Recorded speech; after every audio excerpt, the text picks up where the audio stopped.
राधे राधे महाराज जी। महाराज जी, मैं एक private company में नौकरी करता हूँ, पर घर आने में 3-4 महीने लग जाते हैं, छुट्टी नहीं मिलती। तो फिर जो पहले से मरे हुए हैं उनको उधर जाके बोलता हूँ कि वो मर गया, ये मर गई। मतलब जैसे दादी फूफा कोई मर चुका है, तो आज मेरा फूफा मर गया, आज मेरी दादी मर गई, तो फिर छुट्टी मिल जाती है। तो मतलब ऐसा तो सही बात है, कोई झूठी तो है नहीं। नहीं, अभी अभी मरी है तो 3-4 बार मार देते हैं एक को। मतलब फूफा, मतलब हर तीसरे चौथे महीने में एक बार तो। नहीं नहीं, वैसे झूठ बोल के नहीं तो सत्य में भी तो छुट्टी मिलती होगी।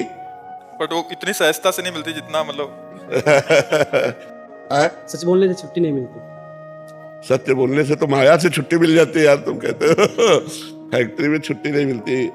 अब हम तो कभी फैक्ट्री गए नहीं, तो हमको तो ज्ञान है नहीं, लेकिन हम ये कहते हैं कि झूठ बोलना अच्छा नहीं है।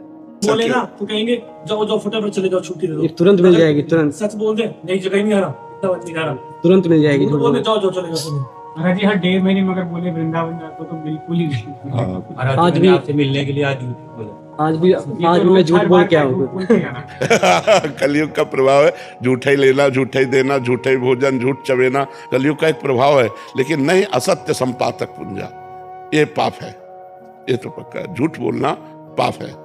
साच बराबर तप नहीं, झूठ बराबर पाप। जाके हृदय साच है, ताके हृदय आप। देखो, तो हमें चाहिए कि समस्याओं से भले हम लड़ें, लेकिन हम सत्य पर चलने की कोशिश करें, झूठ से बचने की कोशिश करें। अच्छा, भजन और धाम और भगवत प्राप्ति के लिए झूठ बोलना झूठ नहीं होता।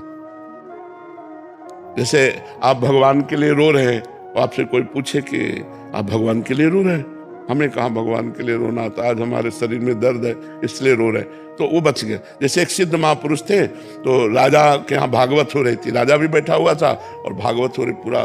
तो जो ही श्री कृष्ण रूप माधुरी का वर्णन हुआ, तो उन्होंने हुंकार मारी और बेहोश हो गए, और भागवतिक सारे सद्गुण प्रकट उनमें। अब राजा ने देखा ये लक्षण तो महाभागवत के हैं, वो उठा और चरणोदक उतारा और आरती की और हाथ जोड़े बैठा उनके चरणों के पास।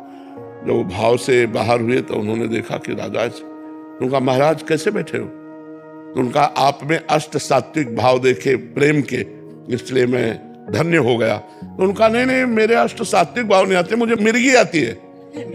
मिर्गी आती, बच गए अपने को। तो कहीं कहीं भागवतिक छुपाने के लिए, भजन को बढ़ाने के लिए, अपनी महिमा को गुप्त रखने के लिए वो झूठ बोल देना निषेध नहीं। जैसे आप धाम आए हैं, तो ये निषेध नहीं कि आप झूठ बोल करके किसी कार्य प्रणाली से आप साधु समागम में आए, ये तो वो धन्य हो गया। सत्य से बढ़कर वो झूठ हो गया। आज हम बिहारी जी के दर्शन करेंगे, राधा वल्लभ जी के दर्शन करेंगे, वृंदावन की परिक्रमा देंगे, संत समागम, यही तो सत्य है, और तो सब झूठा ही है। हमें लगता है कि भागवतिक कार्यों के लिए यदि हम कहीं झूठ बोल देते हैं तो कोई परेशानी नहीं, लेकिन हम सांसारिक कार्यों के लिए झूठ से बचने की कोशिश करें। यद्यपि आज हम कह सकते हैं कि झूठ का बहुत बड़ा और सत्य का बहुत छोटा क्षेत्र रह गया है। हमें लगता है मोबाइल ये झूठ बुलवाता है। भाई, हम तो इस समय वृंदावन में तो नहीं, आगरे में है, कल आके बात करेंगे, वहां बगले वाले मकान में है। तो ये मोबाइल झूठ बोला। कलयुग का कुछ ऐसा प्रभाव हो गया है कि झूठ की बहुत ज्यादा चलन हो गई।